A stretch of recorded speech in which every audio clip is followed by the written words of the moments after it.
following podcast is intended for mature audiences only. Listener discretion is advised.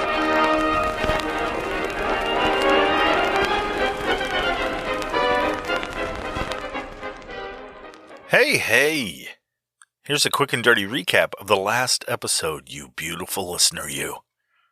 Hitler stole some important shiny things from Austria, and now Army interrogator Walter Horn has been assigned to get it back, and with the help of his ass-kicking sidekick, maybe he'll do just that. If you haven't listened to the first part, hit that one up, first. Unless you like skipping the exposition and jumping right in, confusion and all, then great, you're in the right place then. Let's get into part 2 of Hitler's Holy Relics. Countdown for blast off. X-5, 4, 3, 2, X-1, fire.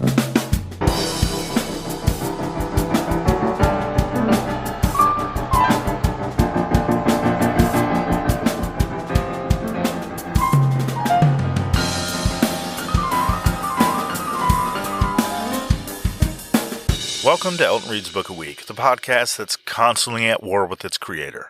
My name is Elton, and I read a book a week. Before we begin, I just want to ask, how are you? How are the kids? Or lack of them? I don't know. Did that thing you were hoping to get done, get done? Well, good or bad for that, right? Lord knows, it was a long/short time coming, or not. How have I been? Terrible. I've been working 40 plus hours and crying randomly in my car. Seriously, it's been a heavy flow kind of time. I digress. This episode time is part 2 of the last episode podcast time. You get it. I tell you, I really don't mean for things like this to happen, but there was just so much to look into, and it just pulled me in, and I had to share it. So I apologize, sue me. I think this shit's damn interesting. But also, please don't sue me. For now, let's make this next sentence as painfully and awkwardly worded as possible, okay? Ready? Summarizing where we're at since the last episode, which, if you haven't heard it, you probably should, or this episode won't make much sense. Oh, man. Under the watchful eye of Bob's Stratos, let's go! To sum up. World War II is over, and Army Lieutenant Walter questions a German soldier to see what he knows. Walter has to ask him about Hitler's chemical weapons and where he might have left them should the war continue to go. The soldier didn't know, so he told him what he did know about some Nazis' hidden gold in a bunker hidden back home. So Walter writes a report, and then he's told to report to a major back in Frankfurt to find his info confirmed. But then there is a problem. He's learned he's assigned to solve it, and he's got 21 days, and that's it. And the only one to help him is a badass death machine named Private Eugene. Death comes for us all, so don't try to run dollar. Except for that last part, the rest is mostly accurate. Walter and Private Dollar take off for Nuremberg. Summary complete! Now, on with part 2. War is hell, especially on old churches and schools and stuff. Oh, and people. Winston Churchill. Apparently, he said that while drunk and possibly peeing himself. Not sure of the details, but that's according to a well-documented historical record that you can't find because mainstream historians are fucking cowards, hiding the truth for their corporate lizard masters. Don't think we don't see you and what you're doing for Bill Gates and, faking your death, Mr. Paul Allen, and all that. The truth is out there. Follow the clues, people, okay? Okay, I'll stop the gibberish. Sorry. Nuremberg was a torn-up shithole when Horn and Dollar rolled into town. Like I mentioned in part 1, 90-ish% of the city was transformed into piles of rubble. Walter thought he knew what to expect, but whoa, fucking hell. The 4-day campaign to liberate Nuremberg had laid waste to large sections of the city. More than 800 Allied bombers in 11 separate missions had poured 14,000 tons of high explosives into an area no larger than a London suburb. Goddamn. As Private Dollar drove him to the Palace of Justice, Walter Horn was surveying the damage and mentally trying to map out his investigation. He had read Captain Peterson's report of capturing the treasure bunker. It recounted the firefight that ensued when he and his team encountered heavy resistance trying to get to the bunker. Soldiers on both sides sprayed each other down with machine gun fire. They did capture the bunker, of course, but not after taking a lot of heavy damage from the German resistance. The bloody skirmish ended with both sides high-fiving each other, laughing and recalling the, quote, cool shit they did while shooting each other, unquote. They then complimented their opponents with phrases like, when you dove behind that rock pile while throwing that grenade that killed my best friend, bro, you look just like John Wayne when he did that shit for real. It was awesome. Finally, they said they were sorry for killing each other. They tossed all the dead bodies on a fire, hugged, and parted ways. The Germans loudly exclaiming in English, quote, the bunker's yours, fair and square, homies. You killed way more of our guys, so you beat us. Here are the keys and stuff. Good luck, American guys. We're going to go home to disband and learn to play the accordion, make a lot of black and white art films, and drink until it's Oktoberfest. And then drink even more. And then off into the sunset they went. I can't help myself, seriously. You have no idea how hard it is to try and stop being me. I get these stupid scenes playing in my head, and, sorry. No, the U.S. soldiers fought their way to the bunker, seized the shit out of it, and actually found it mostly unmanned on the inside. Short of the team of Nazi assholes outside of it, laying down heavy fire, the bunker itself was empty of guards. Horn continued to process and incorporate this information into his strategy. He didn't have long to find those responsible and hopefully the treasure itself. He and Dollar making their way to the Palace of Justice. When I first read that, I thought, why the fuck isn't the Justice League handling this shit? I mean, Batman could be curb stomping all the Nazi layabouts. Wonder Woman could lasso, the ones Batman wasn't stomping, and wrangle the truth out of them while engaging in the thinly veiled bondage play that is her thing. And Superman could just threaten to burn the Nazis alive with his laser beam eyes.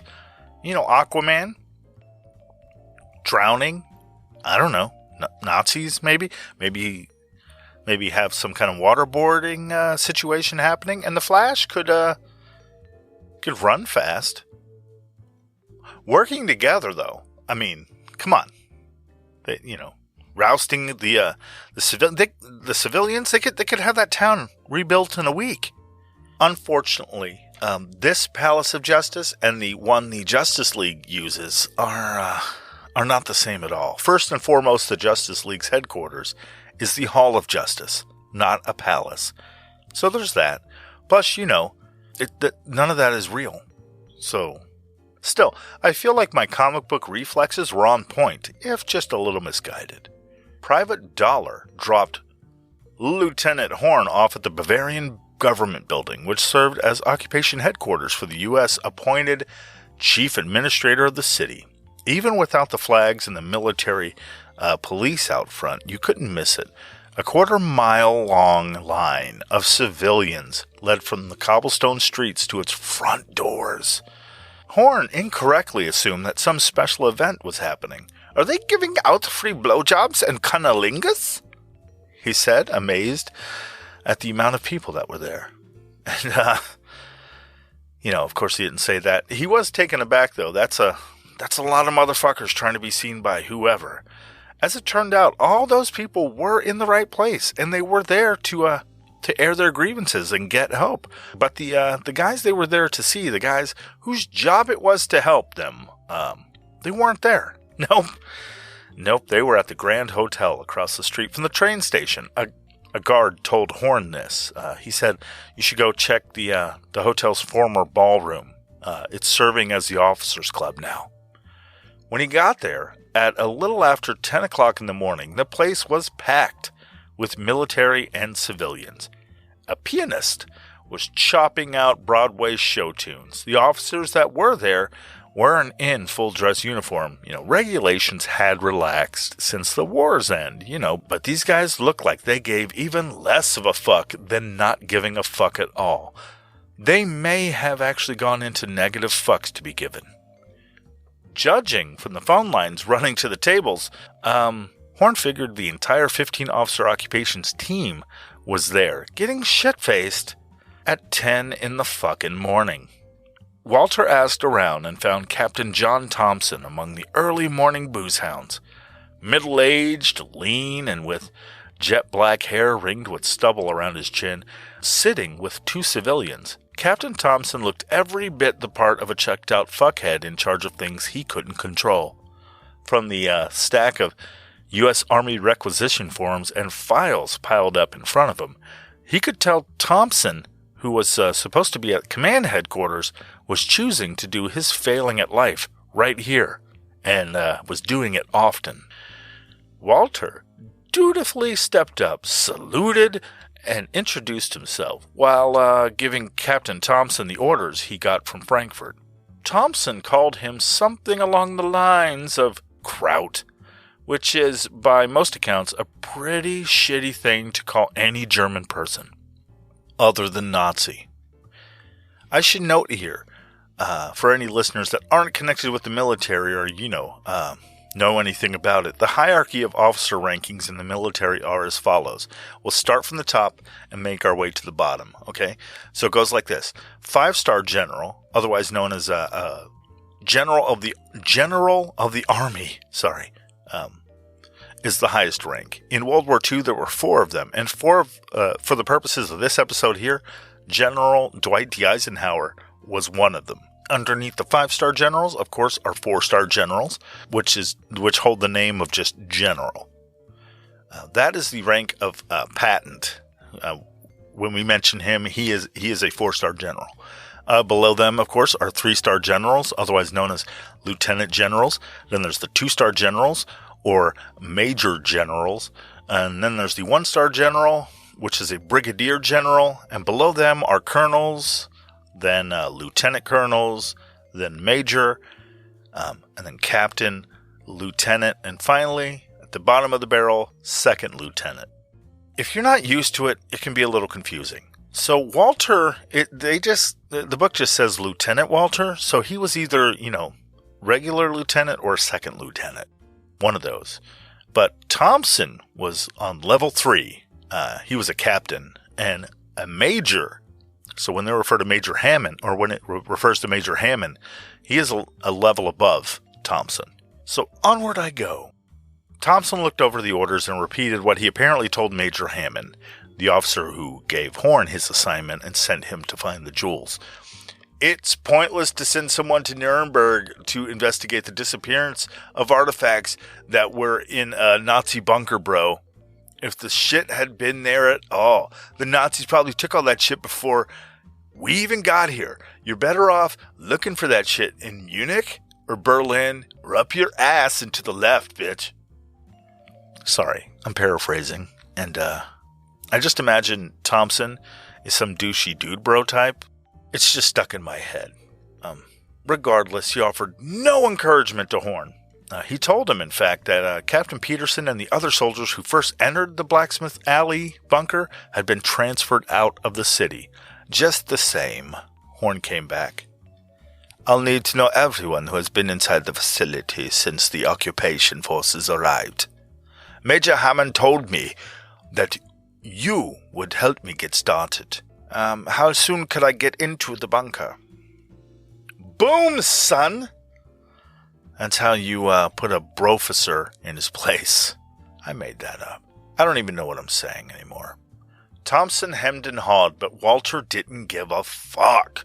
He only had 20 days left to either find the jewels or file a report that he had failed.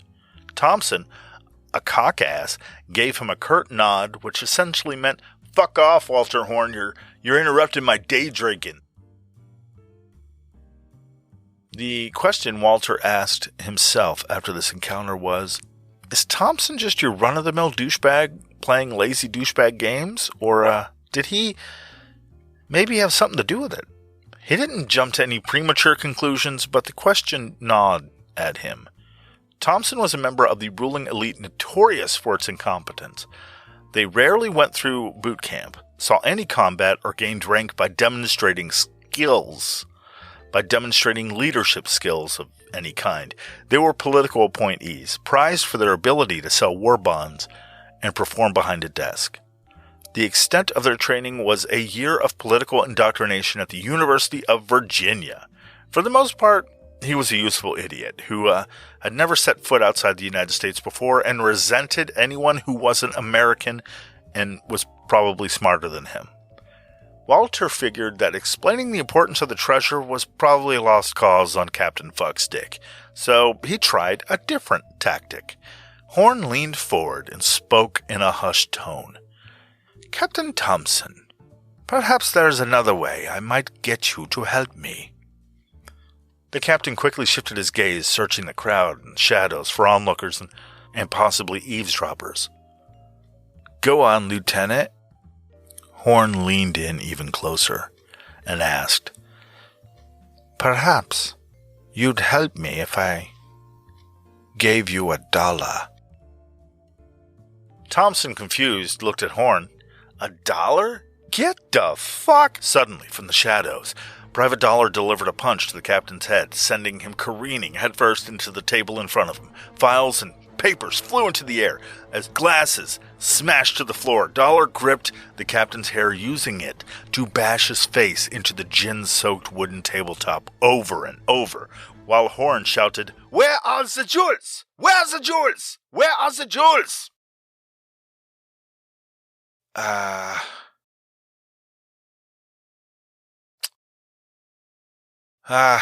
No, and that really happened. I mean, holy shit.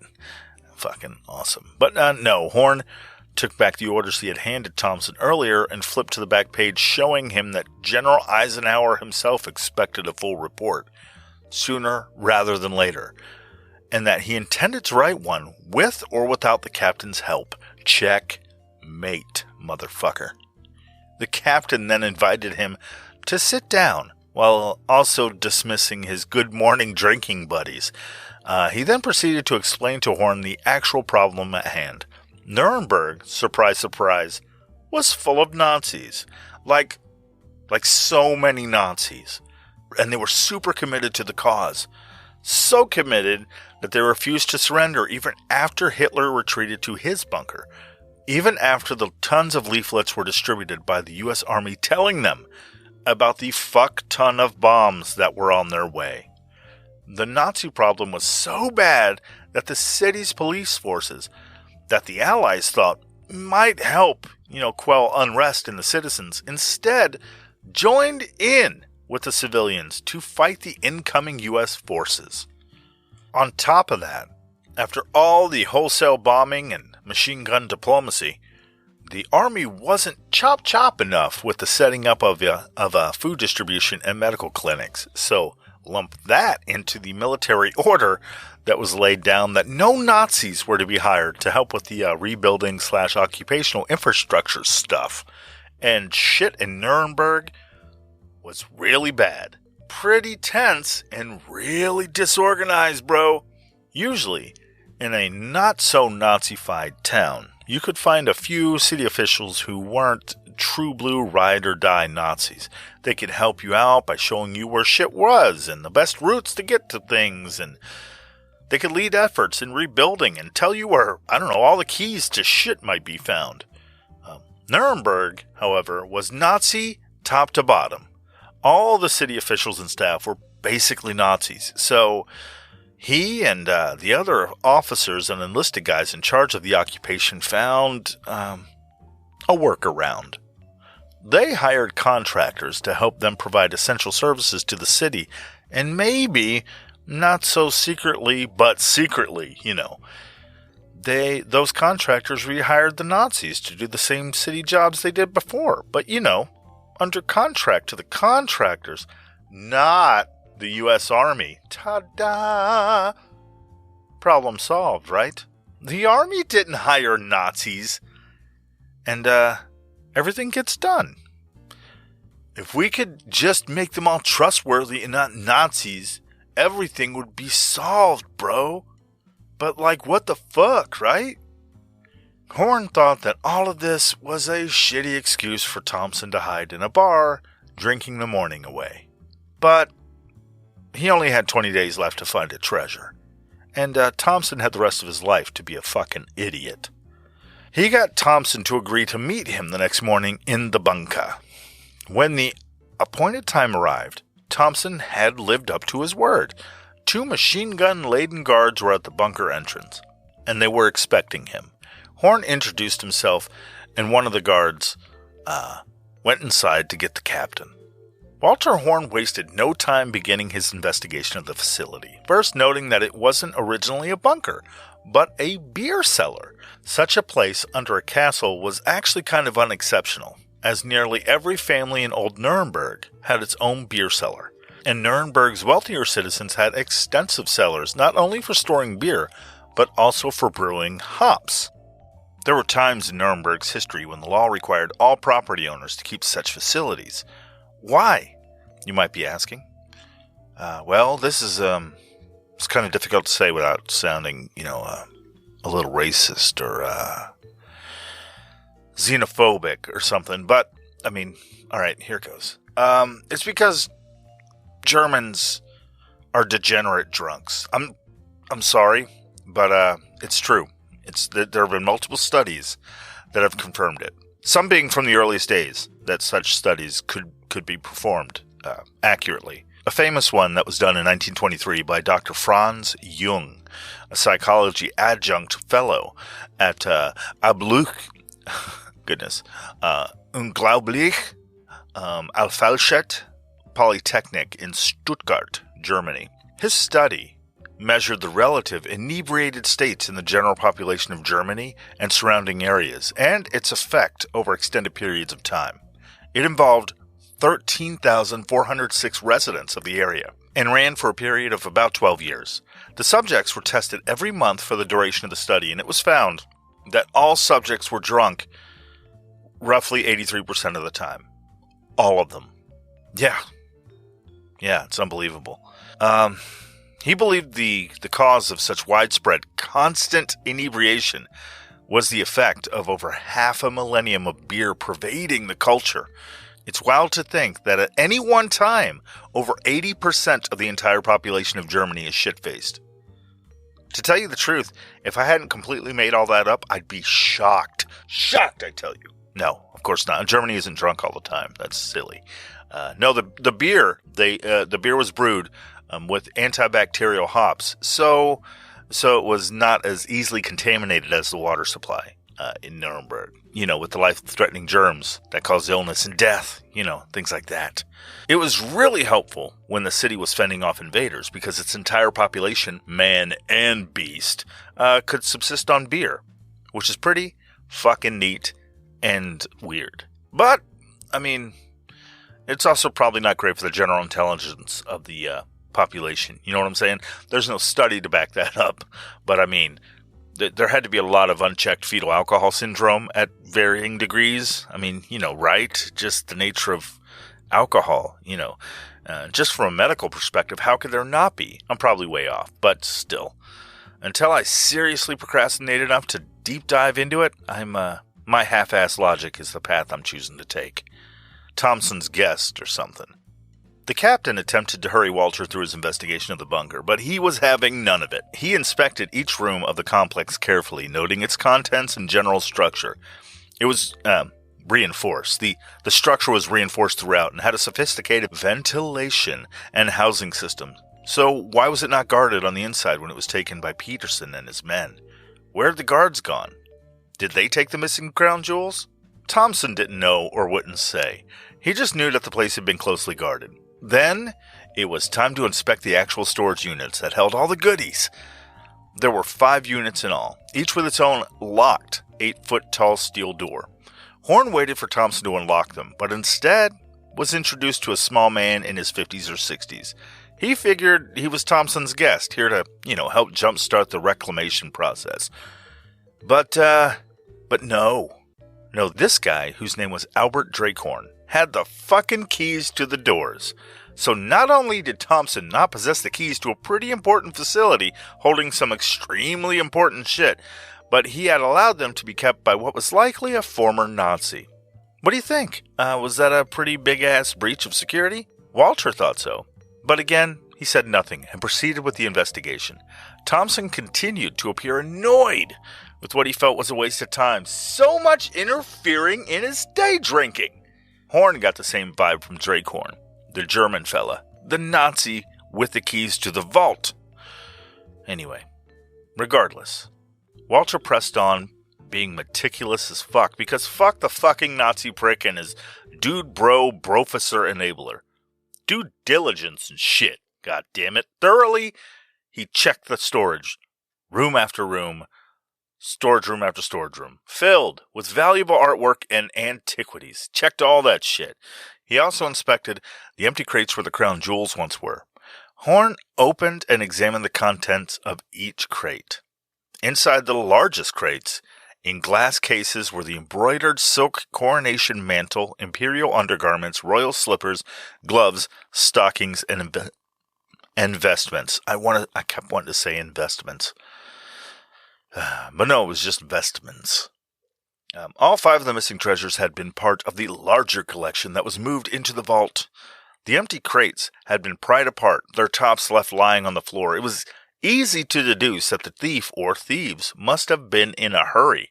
As the crown, orb, and scepter were relatively small, they could have been carted off pretty quickly. His inspection, more or less complete, Horn asked Captain Thompson how he gained access to the vault. This little dude Dracorn, obviously. I was all busy taking care of Nuremberg shit, bro, and I figured all the hidden shit would probably just stay hidden till I got around to it, you know what I'm saying? And by the time I did, military intelligence had already figured, the mayor, a guy named Willie Leibel, I don't know, and Defense Minister Karl Holtz probably had the keys and combos and stuff.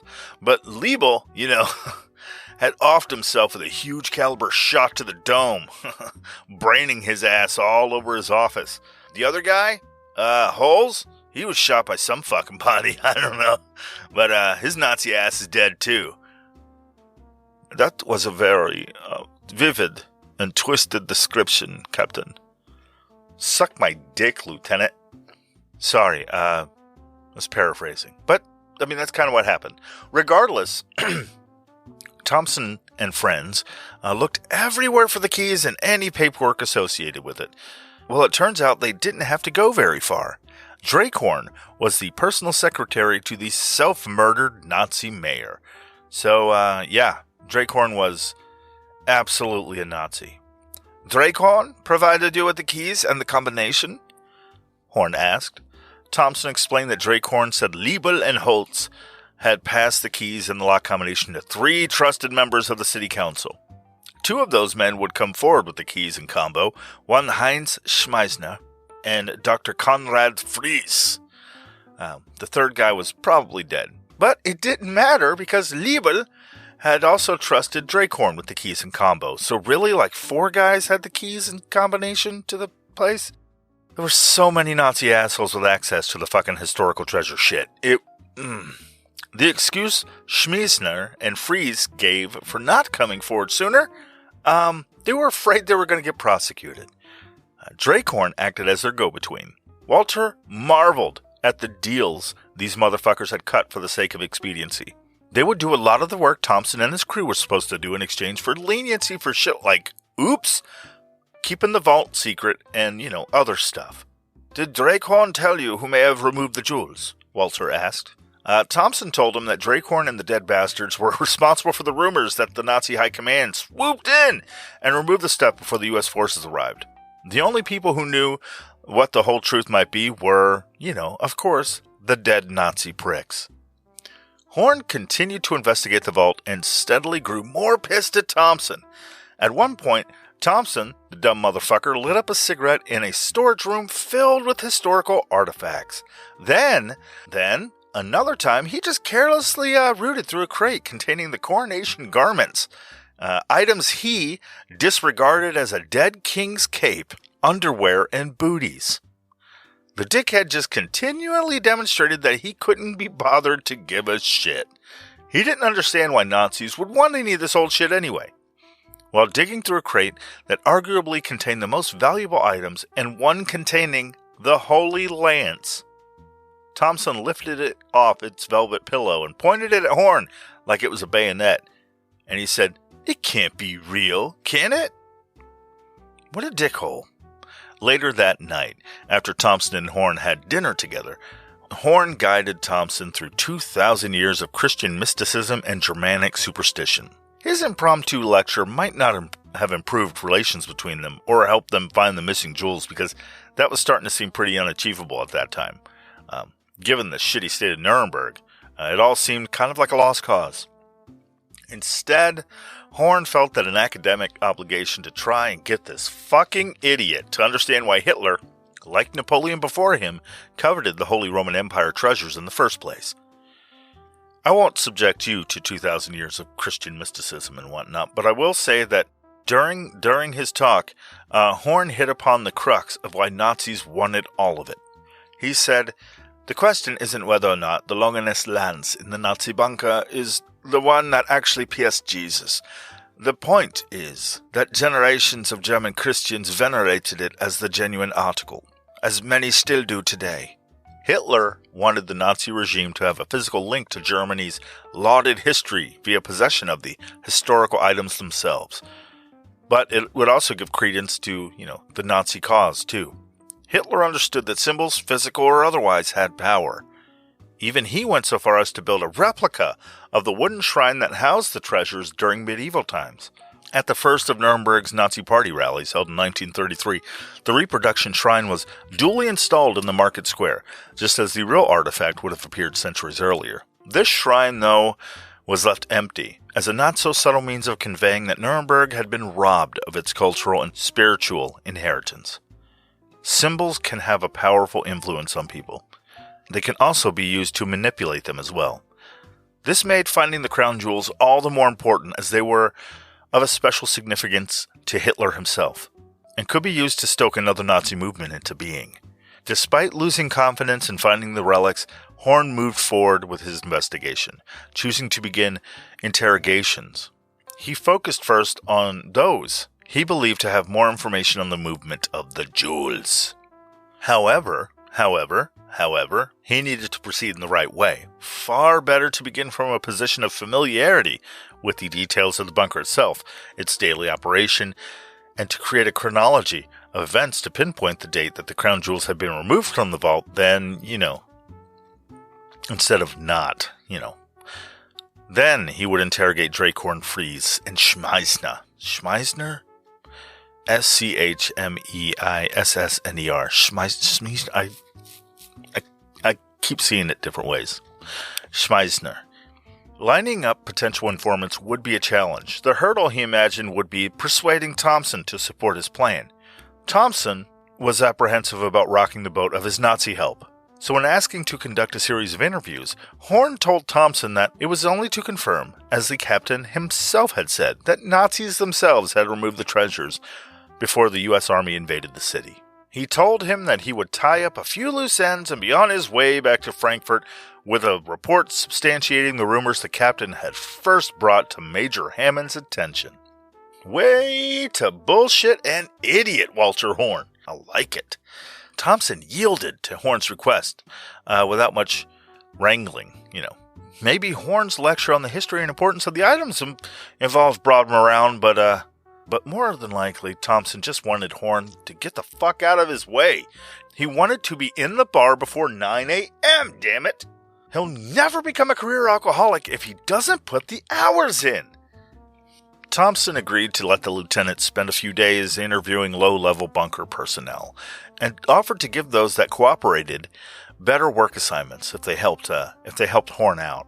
He even offered Walter the use of his office at the occupation headquarters.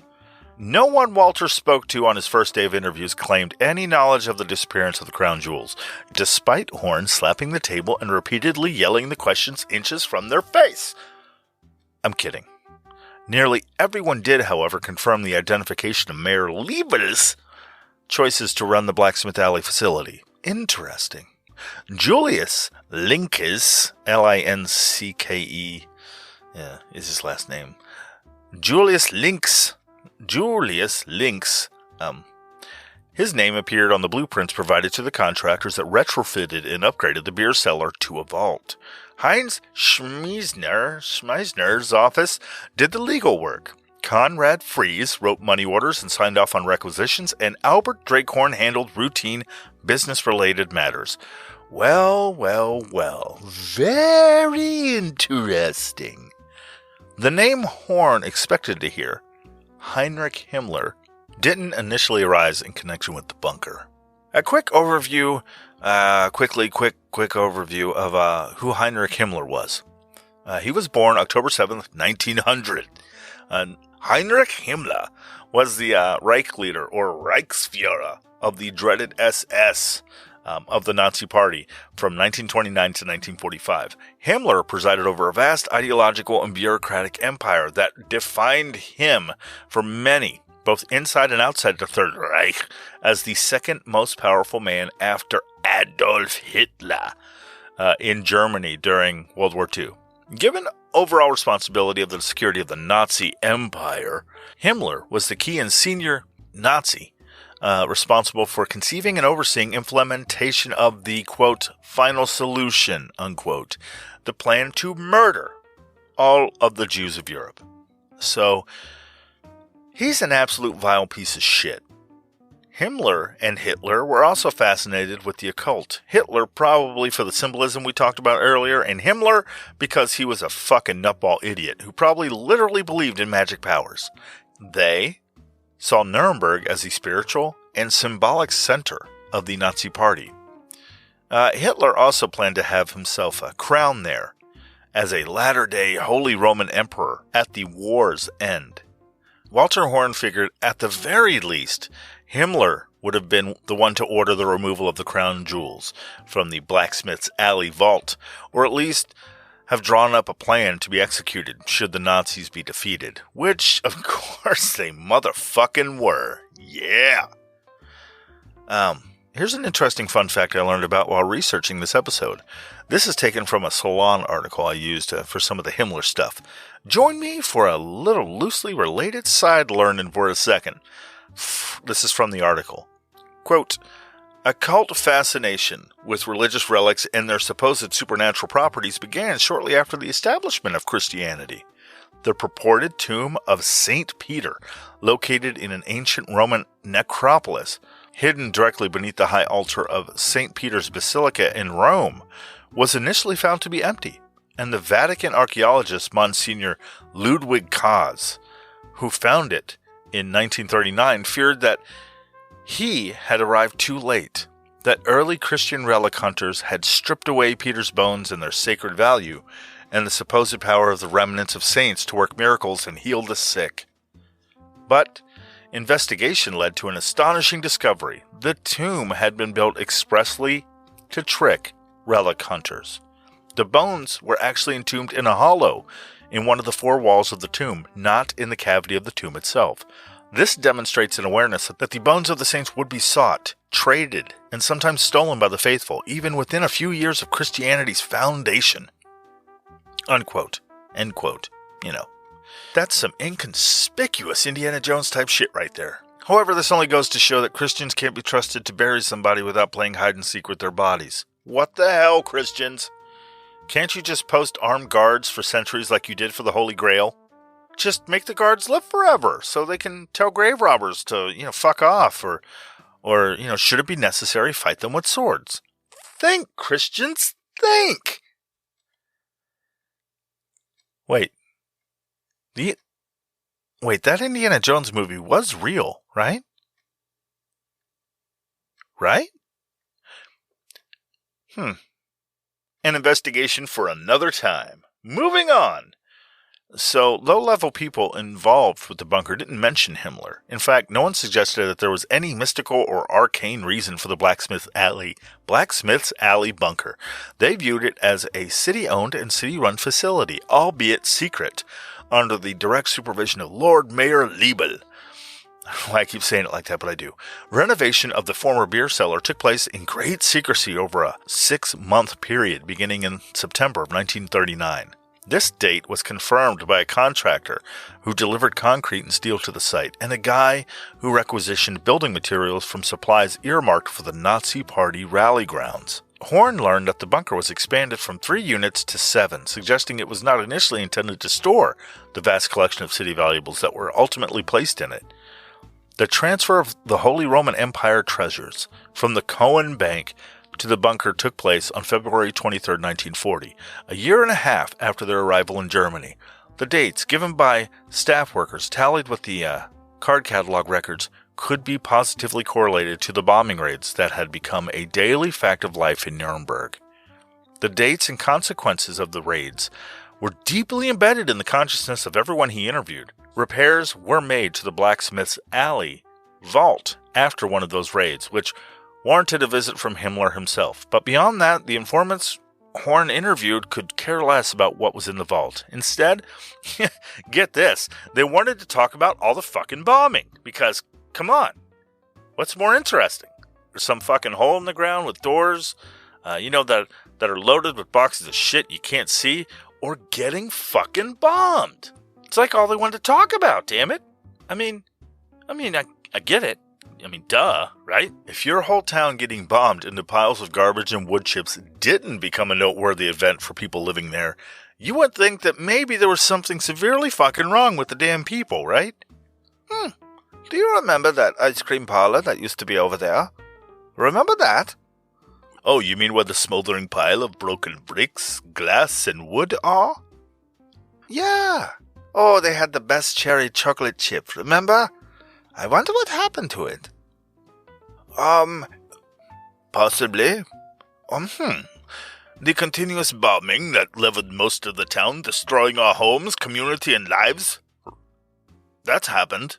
Remember? The last one was yesterday. Are you serious? Right. Now that you mention it, earlier today I was thinking, why am I scavenging for food amongst so much debris and crying people? The bombing. Duh. Oh, goodness. I tell you, I'd lose my mind if it wasn't for the constant, debilitating fear of dying. So Horn moved on to the more contentious people on his list, the ones that would start to garner a little friction from Captain Thompson. Albert Drakehorn topped the list of people to be interviewed the next day. The threat of losing his position on Thompson's historic renovation committee was all the encouragement necessary to bring him in, hat in hand, into Thompson's office. He was an articulate and crafty bureaucrat who chose his words with care. Mayor Liebel was a good and honorable man. A more kind and dedicated civil servant didn't exist in Nuremberg or anywhere else in Germany, Drakehorn declared. Horn took notes of what he said. He'd already expected Drakehorn to defend his former employer, but didn't expect him to kiss this much ass. The bunker was entirely Dr. Liebel's idea, he said. The city's treasures had to be protected, whatever the cost, whatever the sacrifice. He ordered the facility built despite the risk of infuriating the Nazi high command in Berlin. He then went on to explain that with the help of Julius Linke, who directed the city planning office, Liebel skirted the letter of the law by declaring the vault to be a city-operated storage site. So thanks to Liebel and Schmeisner's adroit interpretation of the legal provisions, they got shit done. Do you mean to tell me that Heinrich Himmler was unaware that Liebel had built the Blacksmith's Alley facility to house the crown jewels? Horn asked. Drakehorn didn't answer his question directly. He would only say that the treasures belonged to Nuremberg and not the Nazi government. As city property, the mayor was entirely within his legal right to move them from one city-owned facility to another. The only concession Liebel made was to extend to Himmler the same courtesies he offered some ranking Nazi visitors. Drakehorn also confirmed that Linke, Schmeisner, and Fries were the principal players in the bunker's construction and maintenance. Liebel trusted them implicitly, which was why he had given them the keys to the vault before doing the world a favor and blowing his stupid Nazi head off. If Drakehorn was to be believed, Mayor Liebel, with or without Himmler's help and knowledge, had built the facility in secret without the Nazis' permission. Only after it was up and running did they allow the city to install defenses, and the artifacts and treasures were moved to the vault. Horn looked Drakehorn squarely in the eyes, willing him to reveal the truth. Did Heinrich Himmler order Liebel to remove the missing crown jewels? Drakehorn leaned back in his chair, saying nothing. Horn paused to let the question sink in before following it with another. Have you ever seen an American dollar, Drakehorn? Drakehorn was puzzled. Excuse me, I don't understand. Like a lightning bolt, Private Dollar erupted from the shadows, quickly delivering a blow to Drakehorn's eye. Stunned, he screamed and fell out of his chair. Dollar was on him in a flash, going to work on Drakehorn's face, battering him repeatedly. All the while, Lieutenant Horn screamed, "Where are the jewels? Where are the jewels?" All right, you know that's not right. So, no, he asked him point blank about Himmler ordering Liebel to remove the jewels, but no Private Dollar, unfortunately. How awesome would it have been, though, right? Fucking Drakehorn said only that Liebel was a patriot who had given his life to protect Germany's greatest treasure, the treasure of virginity. You see, there comes a time in every country's life when, oh boy, it's gonna be harder than I thought. It's gonna get a little awkward. Okay, so a mother bird has a nest full of eggs, right? One day, she feels tired and doesn't want to fly out to find food. She sees that flowers are blooming in her yard.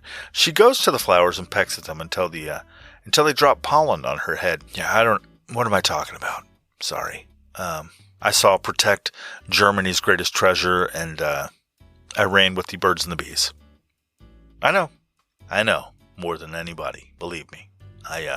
Back to Walter and his Walter and his hunt for Nazi treasure. Continuing his interview with Drakehorn, he got him to admit that Liebel received a phone call from Berlin a month or so after the invasion, sometime in February or early March. From Himmler, Horn asked. Drakehorn confirmed the call had indeed come from the Reichsführer. Himmler had ordered the most valuable items removed for safekeeping. Who did that Nazi shit-eating fuckstick entrust the responsibility of removing the jewels? Schmeisner, Linke, and Fries. The worst comedy trio of all time, of course. I'm paraphrasing, but you get it.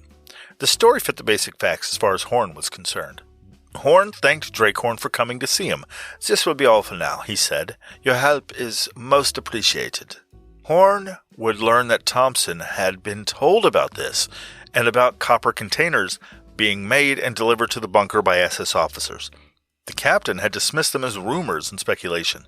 Thompson said the people that Horn had talked to were just trying not to be charged with war crimes in the upcoming tribunals. You can't trust a Nazi, bro, except when they're doing your job for you. Walter admitted that while that might be true, he was convinced that he could pressure Schmeisner, and Fries into revealing what they knew. Further, he wasn't going to leave the city until he had interrogated them. The captain's response was brief and to the point. Fuck no, bro! I'm paraphrasing, of course. Under no circumstances was Walter to contact Schmeisner, and Fries. They, civilians, couldn't be held accountable for clerical and other services they may or may not have provided to the city's former Nazi administration. If Walter wanted to pursue the matter, he should draft a letter with the questions he wished to ask them, then kindly shove that letter up his own fucking ass. Hard. No, Thompson said he should write a letter to the new incoming military governor, Colonel Andrews, then shove it up his ass. Hard. Okay, I'm moving on. No, Horn wasn't about to waste what little time he had left on Thompson's ass-shoving exercises. Bureaucratic horse shit. No letters, No questions to Colonel Andrews incoming, none of that shit. He was willing to put in a call to Major Hammond or General Dwight D. fucking Eisenhower himself to get this shit straightened out. Needless to say, the exchange between Walter Horn and the Captain Dude Bro Thompson got a little heated. "I'm here to do my job," Horn said, "and I intend to do it whether you like it or not." Thompson declared that he too had a job to do and wouldn't stand by while Horn harassed members of the city's civilian administration that were doing his job for him. So super pissed, he left the room. He did catch up with Horn later to tell him that he wasn't acceding to the interrogation. Then he told him that the two former councilmen weren't just on the occupation payroll. They were at the very top of the administration's civilian chain of command. There would be hell to pay if their work were interrupted. They were helping with renovations to the buildings to be used in the upcoming war crimes trials to prosecute the shitbag Nazis. Even more pressure bullshit piled on. The goddamn Nuremberg trials were going to start soon. So much pressure!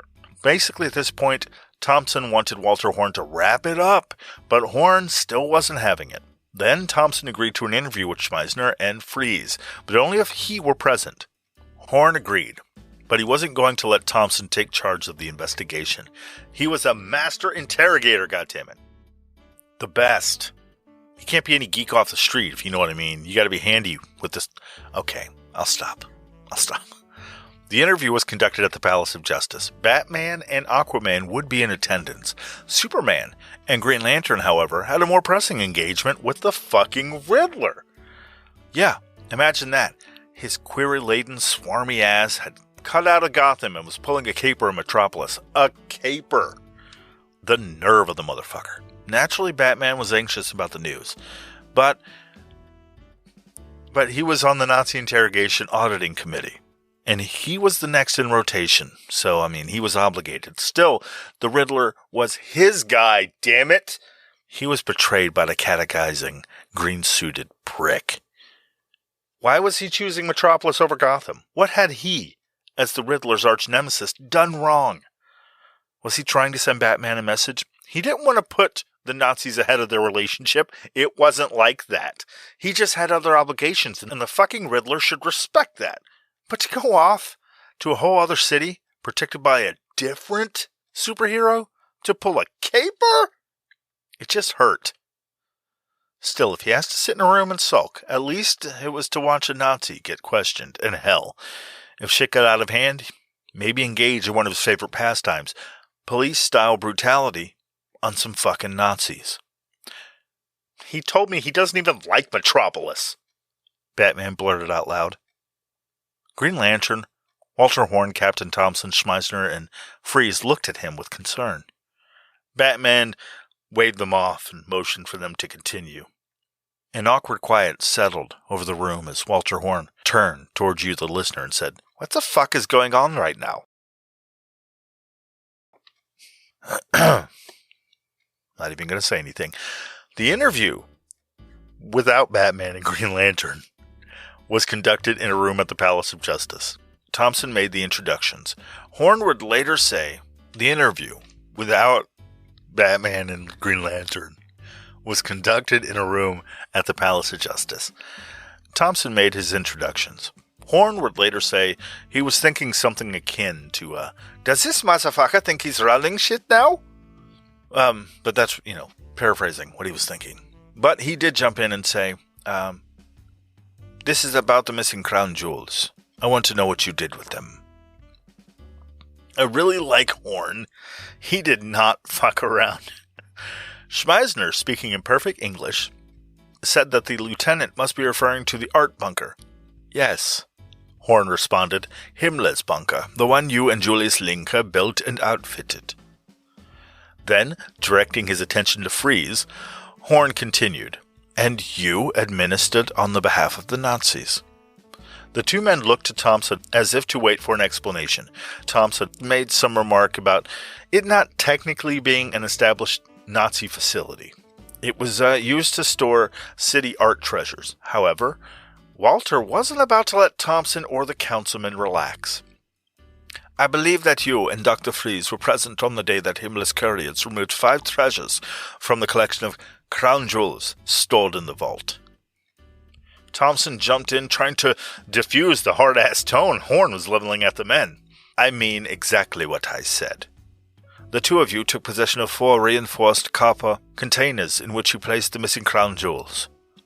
You then delivered them to Himmler's men. Simultaneous spit takes all around. Schmiesner denied ever touching anything. Horn leaned on him. Mayor Liebel asked you to open the vault. You took the treasures and turned them over to the SS. Schmiesner's face was hard and cold. Freeze, too, had become tense. Shit was getting real. Are you accusing us of stealing from the vault? Schmiesner retorted. Horn let the question hang in the air a moment before he spoke. Gentlemen, I believe we may have gotten off on the wrong foot here. I mean you no disrespect, or to harry you in any way. You appear angry, stone-faced might even be a better word, but this is not my intention. Schmeisner's lips had stiffened. Freeze, more tense than ever. Horn continued. My only concern is for the well-being of a treasure stolen by the Nazis, gentlemen. I feel that I should frame my questions differently for the benefit of this investigation and the missing items. He stood up and leaned over the table. Gentlemen, might I have the truth if I were to give you $1 American? The men looked confused. An instant later, the window in the wall beside them exploded as Private Horn swings into the room. Everyone but Horn is beside themselves with surprise. Dollar grabs Schmiesner by the collar with his left and decks him out cold with his right. Freeze doesn't know what to do and pisses himself as Dollar pivots and spin kicks him near his left temple. Thompson collapses by the wall, not knowing what's going on. All the while, Horn has been screaming at the top of his lungs, Where are the jewels? Where are the jewels? Where are the jewels? Okay, I can't resist. Sorry. Seriously, if any of that were real, oh my God, they would have been asked to star in their own action movie about this investigation. For real. No, Thompson tried to intervene again, but Horn refused to be silenced. I want to know who took the crown jewels and why you and your colleague Dr. Freeze didn't come forward and report what you knew when the vault was first opened for inspection. At this point, Thompson gave up trying to reel in Horn. When you're in the path of a Walter Horn bullet train and there are Nazi cows in the tracks, what are you going to do? You let that fucking train blow those cows apart, right? Just plow them into pieces. They had a chance to move, but now getting a train run on them by Walter Horn, okay, that sounded better in my head. That metaphor got away. Schmiesner adopted a less defensive tone. He told Walter Bullet Train Horn that he and Dr. Freeze had nothing to hide, and no one before now had asked them what their contributions were to the art bunker. They too wanted the crown jewels, or whatever, returned to their rightful owners. You were in the bunker on the day the crown jewels were removed? Schmiesner confirmed it. They were there after the outside doors were camouflaged, after all the repairs, around late March or early April. Schmiesner and Freeze told him about meeting the mayor and SS officer and 2 privates, who were a driver and an armed guard. They parked a car by the loading dock. Everyone knew the Americans would be arriving soon, Schmiesner told them. Then Freeze spoke about Liebel and the SS officer carrying heavy metal containers into the bunker. He and Schmiesner were told to unlock the vault. The mayor and the officer went inside, and a few minutes later they came out with the containers. Finally, they stepped outside. The privates took the metal boxes, of which there were 4, 2 long and 2 short, and they loaded everything into their car. After that, they were dismissed. They suspected the boxes were for the crown jewels. You will testify to that? You are willing to put this into writing? Both councilmen said they would indeed. Thompson looked relieved, like this was all a done deal. Horn wasn't finished yet. What is the officer's name? His name? Freeze seemed surprised that Horn should ask. How should I know? You mean to say you didn't know the name of the man to whom you delivered the crown jewels of the Holy Roman Empire? Liebel knew him, Schmiesner said quickly. Else we wouldn't have done it. What was his rank? Schmiesner looked to Fries. A major, perhaps? I don't think it was a lieutenant colonel or a colonel. No, certainly not a colonel, Fries agreed. He must have been a major. What branch of service? Beyond being in the SS, they didn't seem to know. Horn asked them about details of his uniform, the make, the model of the car, the license number. They gave him nothing concrete and blamed it on it being dark due to the early hour. Where were they going? Horn asked.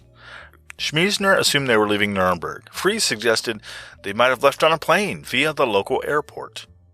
Horn felt that if he just got a little more, he could move the investigation on to the next step. Horn resisted the impulse to continue the interrogation, instead saying that he would make up a statement for both of them to sign. Then Horn decided to focus on Himmler and where he could have taken the treasure outside of the city. So he decided to pay a visit to Wewelsburg Castle, which had been commandeered by Himmler. This next bit is for Patreon members only. To get the extended version of the episode, hit up the Patreon link in the description. Editing.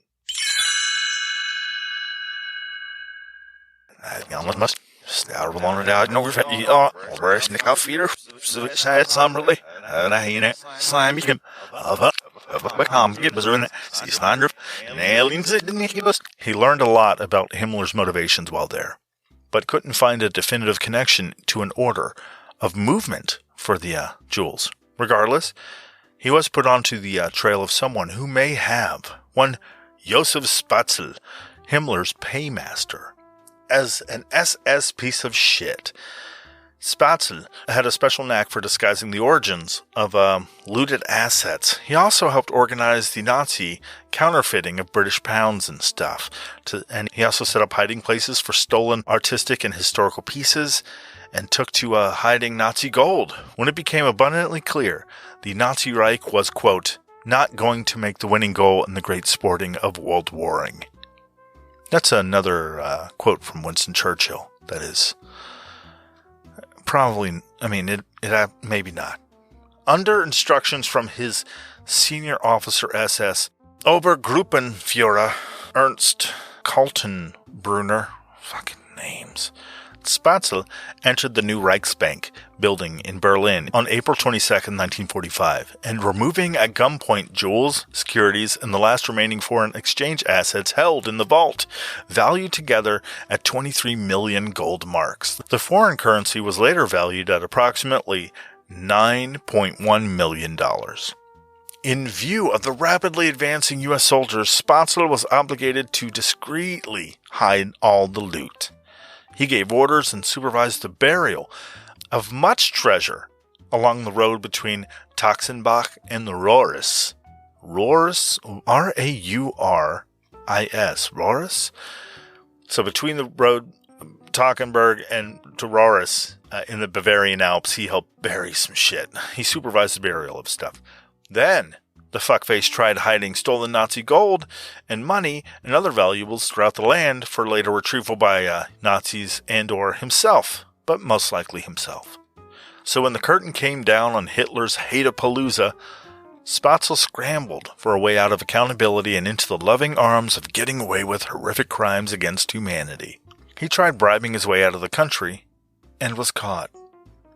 At the war's end, on the 8th of May, 1945, Spatzel changed into an ordinary Wehrmacht uniform and joined a group of retreating soldiers surrendering to SS troops. Spatzel gave his name and rank as Sergeant AU, spelled A-U-E, as a fucking pussy would do. However, his real identity was soon revealed, and after interrogation, he was persuaded to show the American Counterintelligence Corps, or CIC officers, the location of the buried treasures. Following their interrogation, The CIC described Spatzel as a fanatical Nazi and suspected the former SS officer of having secreted some of the cash to another location, but were unable to prove anything. He was also attached to a rumor that the crown jewels had been sunk in Lake Zell am See in Austria, a preferred destination for dedicated Nazis on the run. Spatzel even claimed to have first-hand information regarding the concealment of the crown jewels. Horn tried to wrangle an interview with him, but he was denied, as Spatzel was deemed too important in other investigations. It's likely those other investigations were informing on other Nazis and helping to find some of that sweet, sweet cheddar for the Allied cause instead. Know what I'm saying? Regardless, from information given by Spatzel, it appeared the crown jewels may have been sunken in Lake Zell am See to be retrieved later. It all seemed to line up. Maybe. But Horn wasn't totally convinced. So, in order to wrap up the whole matter once and for all, he devised a plan. "I've got an idea," he told a friend. "I'm going to frighten the 2 Nuremberg councilmen into coming clean." Since he couldn't get an interview with Spatzel, he arranged for him to be brought to Frankfurt instead. The plan relied on stealth, a flair for the dramatic, and the element of surprise.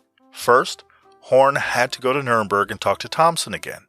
Upon arrival, he found him not drinking his way to an early afternoon hangover, but was instead outside doing some goddamn work in town. Horn chatted him up and, kind of buttered him up in a flattering way, Then he laid his request on him. "I would like you to arrest Schmeisner and Fries." It took Thompson a minute to see that he was serious. Horn wanted them arrested that morning. Predictably, Thompson gave him a robust, "Hell no, bro!" or something akin to that. "The point is to scare them into believing Army intelligence knows more than they do, and that the councilmen helped in the conspiracy to hide the jewels. And since Himmler and Liebel are dead, Allied command intends to pin the rap on them entirely." I was paraphrasing there, but yeah, Thompson hemmed and hawed, but Horn eventually got his way. He wanted them put in cells overnight. Then, in the morning, he split them up, taking Fries to Frankfurt and leaving Schmeisner behind in Nuremberg. Why did he want Fries? Because in the bunker, and previous in the interrogations, he did the least talking. Horn figured he'd be the one to crack if he was leaned on. Gangsta. The plan was to sit Fries in an interrogation room and have Spatzel march past by guards in full view of Fries. Given the pressure Horn was making Fries believe that he was under, a few scenarios could possibly play out. Fries would identify Spatzel as the officer they turned the jewels over to. Or two, Fries wouldn't know who he was, and then he would have to repeat the whole setup again using Schmeisner instead. Then, Horn would work with whatever info remained and close the investigation. Fries was taken to an interrogation room by another interrogator and was made to believe that he was being booked on general conspiracy to overthrow the Allied occupation. This got Fries scared as fuck. Then Horn came in to follow up about the jewels. After some preliminary questioning, Horn said, "You were just doing what you were told. It's understandable given the circumstances. Almost anyone could have been taken in by the promises of a resurgence of the Reich. However," just then there was a whooshing sound that startled Horn. It was a garrote, a handheld ligature of chain used to strangle a person. It had been slipped around Fries's neck from behind. He began to choke. His handcuffed hands reflexively reaching for his throat. Horn didn't understand what was happening. Fries struggled and grew more frantic. His mouth was open as he gaped for air. From behind him, Private Dollar came into view. He grit his teeth in the struggle to hold the garrote in place. Horn looked at him in shock and asked, "What the hell are you doing, Dollar? This isn't the bit." Dollar's eyes narrowed and looked at Horn with misunderstanding, while Fries was still choking and was starting to flail about in his chair. "You're not supposed to just choke him to death, and you didn't even wait for the line. I'm supposed to say something like, 'Fries, I think an American dollar might speed this along,' or something like that. I usually work it out right before. But then I say that and shout, 'Where are the jewels? Where are the jewels?' A lot, but you didn't even wait. Plus, It's always a beating dollar, not choking to death. Who told you to choke him? I know I didn't. This is not the bit, dollar. Ugh, this is not the bit. You ruined it. We are going to have a long talk about this afterward. We have to. This is clearly out of line. Free's eyes bulged and he stopped struggling and his body went limp. Oh, great! Now he's dead. Perfect, Dollar. Perfect. Damn it! Dollar looked very sad and slipped the ligature from around his neck. Shoulders slumped. He kind of slunk back to the shadows. No, of course that's not what happened. And unfortunately, I have to leave it there. I can't tell you what happens because all is revealed during this interrogation, where the jewels are and who did it and everything. And I can't do that. I cannot do that. Sorry. It's the nature of the beast. I can't give you the whole book. You should pick it up though. I'll have a link via my Amazon thing, associate, whatever, fucking whatever, my Amazon link. So if you buy it through that link, I'll get a little bit of money from Amazon for it, which will help with this podcast. So you should definitely pick it up. The book is actually better than I gave it credit for, and I skimmed over so much stuff. There's a lot more in it than what there's the twist that happens in this last interrogation thing, and then there's another twist after that, and then there's like a run on a Russian-held border, and then there's an escape, and there's his fucking Horn's family is in there, and just so much shit, so much. So I thought, I would stick to the main thrust of the book, but really, it's so much stuff, and it is really good. It's a lot better than I gave it credit for. This one was really hard. There was a lot of detail that I just could not give. And anyway, so get the damn book.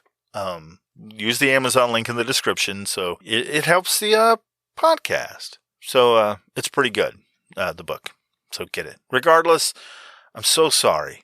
My apologies if you feel frustrated and feel some kind of way about it. You can message me, but tell me all about it. Hit me up on Twitter and be mad. Be mad, be angry. It's fine. I understand. But it's like Winston Churchill said, quote, if you can't stick the landing, at least be drunk enough to enjoy the fall, unquote.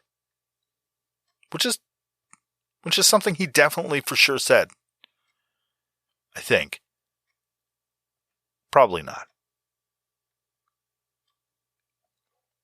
Thank you for listening to Elton Reads a Book a Week. I hope you enjoyed it. If you want to contribute to the podcast, you can do that through the Patreon page. And you can buy the book through the Amazon link, the associate Amazon, whatever link. If you buy it through there, I get a little bit, I don't know how it works, but I get a little kickback from it. So please do buy the book through that link. But you can contribute through the Patreon page. You can also contribute through the anchor.fm page. You can even tip me on Twitter, which is weird, and I don't know how that works, but you can do that there too. At Elton Reads a Lot, I think, on Twitter, or just search for me on Twitter at Elton Reads a Book a Week. You can do that on any social media thing too, and I'll pop up. You can follow me on all those, and subscribe to the podcast if you're not already, and all that stuff. Tell a friend, too. Be sure to share the podcast. That helps more than anything. You can also rate and review it, but sharing it is super helpful. All right? You can tell a friend, a lover, a sister, a brother, a mother, a father, your landlord, civil engineer, toast enthusiast, constant gardener. You can tell Dietrich Bader about it, maybe Jenna Fisher, Alvin, and the Chipmunks, and maybe even Rachel Ray, your parole officer, Rachel Ray's parole officer, Kenneth Robeson. Tell him too. You can tell someone in the Bee Gees International Fan Club if you're not already a member, or whoever happened to invent the coffee mug. You can tell all of those people. Really, thank you. Above all else, thank you for listening. It's such a pleasure making these. I really do like making them. So, thank you for listening again. And very importantly, a lot importantly, start reading a book this week. Finish the book you started last week or the week before. Wrap one up. Don't let them die out. All right? Thank you.